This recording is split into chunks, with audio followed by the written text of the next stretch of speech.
Right, we want to now tackle the politics of the week that has been as well and look at the dailies with our panelists this morning. If you or you woke up with us at the top of the hour at 6 o'clock, of course, I introduced to you the Member of Parliament from Seme. This is Dr. James Jikal.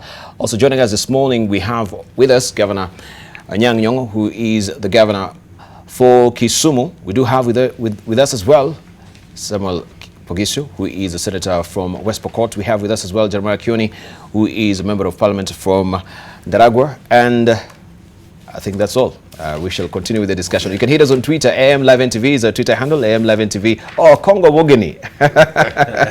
It's because you're in white, or is it cream today? I can't see you. Everyone is in black, at least in the dark suit. Okong'o Wogeni is a senator from, of course, Nyamira. Thank you very much for joining us this morning as well. Let's just look at the events, and we can begin with the Daily Nation and this a very harrowing and chilling story of what happened to Sharon so far. Motive in students' cruel death. This is what we have in the Daily Nation today. Stab wound through mother's abdomen dealt lethal blow to 7-month-old fetus. Police say probe will not spare anyone and the arrest will be made soon. Prosecutor Haji promises there will be no sacred cows in quest for justice. Maybe we can begin with Governor Nyong'o. Of course, before we've had the Council of Governors coming to, speak or hold brief for some of the governors, especially when they are arraigned in court. But surprisingly, they've been very mealy-mouthed about this particular incident of Sharon. And even before, we had the governor of Governor Korania as well. With cases of gun shooting, but we've not heard anything from the Council of Governors. So we wonder, how does the Council of Governors operate? Does it cherry pick on who to really speak about? And if a governor is embroiled in such a mysterious circumstances as this, then what is the role of the Council of Governors? Morning, Debal. Morning to you, and good to see you. Morning, Prof. Well, first let me express my deep condolences to the family of Sharon and friends and relatives. This was really a terrible, tragic event that occurred to this young lady. I said so in Kisumu on Thursday, and I want to repeat it, that this is something that is really horrible. I don't know what has happened to the DNA of our people for the last couple of years. There seem to be more and more grisly matters that we see in the papers. This weekend alone, you can read about 4 or 5 in Nyeri, in Nairobi, and Sharon, and so on. One wonders whether it's something we are eating. All right. Prof. But let me come back to the issue you raised. The Council of Governors doesn't have a criminal division. So when something which veers toward the criminality happens, we really can't comment, because the Council of Governors deals mainly with issues of evolution. Right. Prof, I need just to sort out your microphone a bit, so we'll come back to you to just comment on that as well. But let's continue with Okong'o Mogini. First, Debal, just like Professor, I want to also register my sympathies and condolences to the family of Sharon, and also condemn, the brutal, cruel manner in which this young lady was killed, and also hope that in the fullness of time, justice will be done. At least the people who planned and executed this murder should face the full force of the law. I don't know, I can't speak for the governors, but I don't think the Council of Governors is in office to defend such heinous crime of murder. But Debal, looking at the bigger picture, because when these things happen, our children, our daughters should learn, some lesson, that we should not pick the easy options in life. I mean, I really don't know whether what we read in the newspapers is true about Sharon, but the many young girls in our universities should know that you have to toil for, a long time, climb the ladder slowly. Finally, you will be there. You don't need to look for easy ways of making money so that you can live a good life. it's really sad if at all Sharon is a victim of good money that turns a relationship to become sour and lead to such kind of murder. But I think it's also a reflection of how rotten our society is, because even if you disagree in the event that you are involved in a love affair that turns sour, I don't think this young lady deserved to die the way she died, especially when you just go through the autopsy report. You don't have to knife somebody 7 times, including trying to kill a 7-year-old fetus. I think it's a reflection of how our society has become so rotten that we do things that human beings ordinarily should really never do. So I want to urge the people who are in investigations to ensure that they go for the culprits, the people who planned and executed murder. And as a lawyer, I know that murder is not just about the person who was at the scene. It could also involve the person who has sent that person to go and kill. So the only way I think Kenyans can have some feeling of justice is if the culprits are brought to book, however senior they may be in society, whatever position they occupy. We just want to see that justice is done to this young girl. Just finally, you can imagine a family that has invested. This girl was in a private university. A family that has invested all its resources. I saw the household, you know, the compound of that young girl.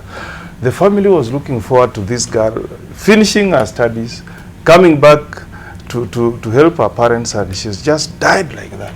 It's not fair, and we need to do something that can act as a deterrent to future deaths like this. All right. Okay, let's hear from Senator Pogisio. Good morning. Good morning, Deval. Thank you, and good morning, colleagues and our viewers. This week has been really a troublesome week for Kenya, and I think the messaging from our media has been, of course, mixed. Coming out of the fuel crisis into Sharon, the whole time it's been Sharon's unfortunate murder. And like my colleagues, let me just begin by sending my condolences to the family, and also to say the same thing, that justice be done. I just heard the DPP say that no one will be spared, and therefore there will be no sacred cows, and that's very important for us in confirming that we need Kenya to be governed by the rule of law. It's difficult when you're dealing with a situation like this. It's a mixed thing, and yet you really need also to congratulate Kenyans who have made us proud recently, Zarika being one of them, and the Kenyan football team. But let me come to this particular issue, and I'm glad that governors have declared that they don't have a criminal division. They don't have to defend other governors because of the things they do. Neither do we as members of parliament. When members of parliament commit crime, they just treat it the same way as everybody else, except that there's certain only specific areas they cannot be arrested in. But the rest of the things will have to follow the law. I would like to declare that a lot of young people today admire the lifestyles that show opulence. And we've done it ourselves. We are the people who are showing them that opulence is what you need, you know. So, and again, we need to call for that lifestyle audit. Because looking at all these things, it looks like there is a pool of money somewhere in this country that can be spent on anyone. Anyone. A pool of money that is unaccounted for, or somehow is able to move people to, you can even hire people to kill others. And I think that it looks to me like we need to tighten some of these loopholes where there is monies that can be used, flush monies which are just used like that. So I really do sympathize. I saw the family agony, but that's just an example. Sharon's case is the one which has been reported. There are many happening in many other places that are not being reported. And this is the kind of thing that must be. Sharon's death should help the country to deal with the particular issue this particular issue of young students, young girls, particularly girls. It also happens to boys, by the way. Not much is reported. Young boys also who suffer the same fates. And so I am just basically saying that this morning we mourn Sharon, but let justice roll and let justice spread to everyone. Thank you. Right, let's get back to Governor Nyong'o in that regard. I think you'd started commenting on what I'd asked you earlier in regard to the Council of Governors. Yes. Commenting also yes, on that. Sorry, yes. My mic was not working. Yes. I was just saying that on Thursday last week, I expressed my shock and horror at what happened, and sent my condolences to the family of Sharon, friends and relatives, and Kenya as a whole. And the question you asked me what the Council of Governors has done, really, as I emphasized, the Council of Governors doesn't have a criminal division. So when something happens like that, which is perceived to be a crime or is a crime, it is better for the Council of Governors not to act as a council because it's not our responsibility. Individuals can express their opinions, but the Council of Governors as such cannot take a stand on an issue like this. It would be wrong, I think, in principle and in law. But secondly, the issue that my friend Pogesho has just talked about, and my friend Omogeni, there is a side to this thing, the sense of impunity. People seem to think that they can do things and get away because they can bribe their way through the police or criminal investigation agents. This has led to people doing all kinds of horrible things. And I think that investigations into this kind of thing should be very thorough, should be very objective, and should lead to the culprits being apprehended in court and dealt with thoroughly. And further, as Pogisho was saying, our young people should not live in a kind of dangerous life. I think when we were growing up, parents were very strict, schools were very strict, even universities were very strict in terms of bringing up people in character, body, mind, and character. Our high school prayer was have in thy keeping this school, that his work may be thorough and his life joyful. That from it may go out men who, in their body, mind, and character. I think this idea of being trained to grow up properly in body, mind, and character is very important. And I hope that, as the Senator has said, all parents and teachers and those in charge of young people will emphasize this so that we have as little incidences of this as possible.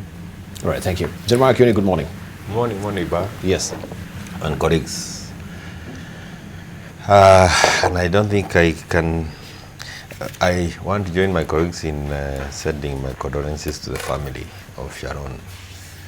And it's really been a very sad week, a sad time to see the kind of things that we have witnessed through the week. And I can't agree with my colleagues more that we need to, I think the starting point is that our young people must be encouraged to live within their means, within their time. We must encourage them to know that you must go through the paces. You cannot jump the queue. You cannot jump into riches when you are still young. You must stop being enticed with money and good life. And again, as my colleagues have said, the earlier days there was a little bit more of discipline. I can't quite pin it down as to why we lost it, but the examples that we also give as readers, and especially those youthful Kenyans who are able to make it to leadership, those young people who are able to be elected or who are now being elected as members of parliament, members of the county assemblies, various positions in the country, I think must also demonstrate. One is that they should make sure that they get to those positions by demonstrating that they deserve them. Mm-hmm. Two is that once they are there, they should not give an impression that there is a quick way of getting things, getting to positions, other than working hard. I received, I think, 2 calls yesterday from members of my constituency And one was a young person, the other one was a parent of a young person. And all that they were telling me is that, you know, these days, unless you have somebody who can help you to acquire this, to get to this position, you cannot get it by yourself. And I was at pains trying to tell them that it's still possible to get to positions and to do things through merit, as opposed to being helped by persons in authority. And that culture is, I think, the one that is feeding into the narrative that you must also have somebody to give you money to do things that you ideally should not be doing at your age, get you to positions that perhaps you don't even deserve at your age. And that's feeding to all this, what we are seeing, and especially the young girls, and I want to agree with my colleagues who have also said the young boys also are getting to this. Last week, I attended a burial of a very young person in my constituency who died, not as a result of perhaps behaving badly, but again, a young person who was working hard, but was at the wrong place at the wrong time and was shot dead. So there are quite a number of such deaths that are very scary and are very worrying to us as Kenyans. And we need to look at it and see where is it that we lost it. I see one of the university dons at Kenyatta University trying to talk to the young people and telling them not to look for the so-called sponsors and to get contented with the little pocket money that they are given by their parents. And that's how other people have made it, and I want to echo his words. Let them just get used to eating, clothing, living within that little money that the parents can afford. Thank you. Right, maybe I should just circle back to Prof a bit, because you mentioned about when we asked you about the Council of Governors, and you say you don't have a criminal division. A criminal division, yes. What about the economic crimes? When we have a governor like, you know, the governor of Bisua, Ojamong, who is being arraigned in court, and we have the Council of Governors coming to, you know, comment on that's not the way to handle a governor who is somewhat embroiled in corruption, so to speak. Isn't that economic crime? What is diametrically different with, or this is a different sort of crime?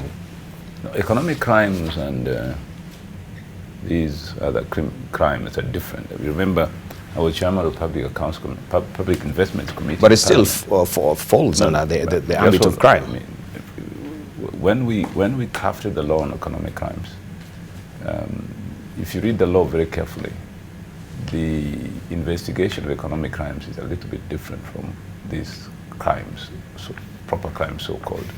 Because in economic crimes, there is the issue of political responsibility as well as administrative responsibility. For example, in purchasing this cap in my county, it can be purchased in a department. I have no knowledge whatsoever that is being purchased, but I expect officers in my county to know what the laws are and what laws you have to follow to purchase the cap. There is also the procurement director, person really responsible for procurement. The governor does not really get involved in that. But once you find that something has gone wrong, then it is your responsibility to take action and discipline those people. For example, this about 3 chief officers of not following possible procedure in procurement. Okay, but sometimes things can go without you realizing something has happened. So when something like that happened and criminal investigation rushed to arrest a governor before they do the investigation, how the procurement was done, it's not fair. So in this case, what happened was that, yes, somebody found something had happened and rushed to arraign the governor in court before, first of all, doing the investigation as to who was actually responsible. That's the whole point. Because there's a chain of responsibility in performing government duties. The president, for example, may not know what's happening in Kenya Airways, but Kenya Airways is an institution in which the government has substantial investment and sits in the board. That's why when things went wrong in Kenya Airways, we in the Senate established a select committee on which I was chairman to find out, you know, where the ball dropped. It's very important to understand that economic crimes require a little bit more responsibility in investigating the chain of crimes rather than this one. Because this one, somebody is stabbed, somebody is dead, you immediately look for the person who held the knife or the person who sent them. It's much more straightforward. Right, thank you. Lastly, let's just hear from Dr. James on this before we end up on, of course, the death of Sharon, the mysterious death of Sharon. Well, as I said earlier, this thing has three aspects. Let me again pass my condolences and my sympathies to the family. But as my colleagues have said, there are three, in my view, about three aspects to this. There's crime that is diabolical, heartless, and with impunity, like nothing will happen to me. And that must be pointing to how we see our law enforcement institutions, that I can do this and get away with it. So that is a despicable crime. The other element is, as my colleagues have said, how are our children growing up and perceiving the society in which we live?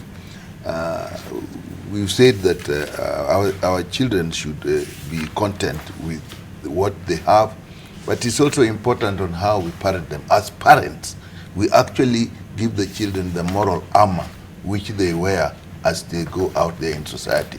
So we must also look at ourselves that in these circumstances, how do we endeavor to ensure that our children have the strength to do what is morally right and that they don't get into danger.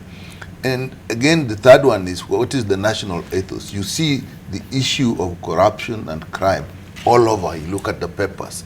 That is the ethos, and that is the environment in which our children live. And then, so that affects it.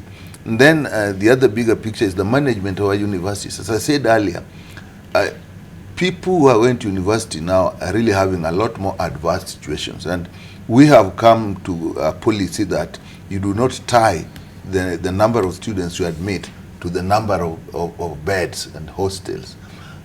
This may be good in getting in more students, but it exposes particular students from poor families to a lot of hardship and can drive them to this. Right, so it has many issues that we have to look at. Right, thank you.